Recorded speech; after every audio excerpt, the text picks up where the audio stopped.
আসসালামু আলাইকুম প্রিয় বন্ধুরা, সবাই কেমন আছেন? আমি আলহামদুলিল্লাহ ভালো আছি। হঠাৎ সকালবেলা গাড়িটা নিয়ে বের হয়েছি, কিন্তু কতটুকু গেছি জ্যামের ভিতরে গাড়িটা হঠাৎ দেখতেছি কেঁপে কেঁপে বন্ধ হয়ে যাইতে আছে।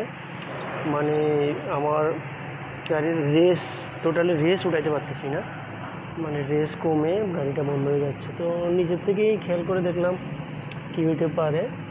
মানে হঠাৎ খেয়াল গেছে যে এটার প্রতি যে আমার এটার ভিতরে ডিস্টার্ব আছে। এটার ভিতরে ডিস্টার্ব থাকার কারণে আমার গাড়িটা রেস কম নিচ্ছে বা বন্ধ হয়ে যাচ্ছে। এটা হয়তো খুলে ওয়াশ করতে হবে, আর না হলে মানে চেঞ্জ করে দিতে হবে। তখন যাই আমার গাড়িটা আলহামদুলিল্লাহ আশা করি ঠিক হয়ে যাবে। তো এখনও যাই নাই, হয়তো স্বাভাবিক বের হইলে গ্যারেজে যাইতে হবে, গ্যারেজে যাই কাজগুলো করাইতে হবে, না হলে গাড়ি চালাই মজা পাবো না, মানে দুঃখ করতে হবে। কি করব সেটা ভাবতেছি। তো সবাই কেমন আছেন? তো আপনাদের কি মনে হয় সমস্যাটা কি এটার ভিতরে নাকি অন্যদিকে? কারো জানা থাকলে কমেন্টে জানাবেন।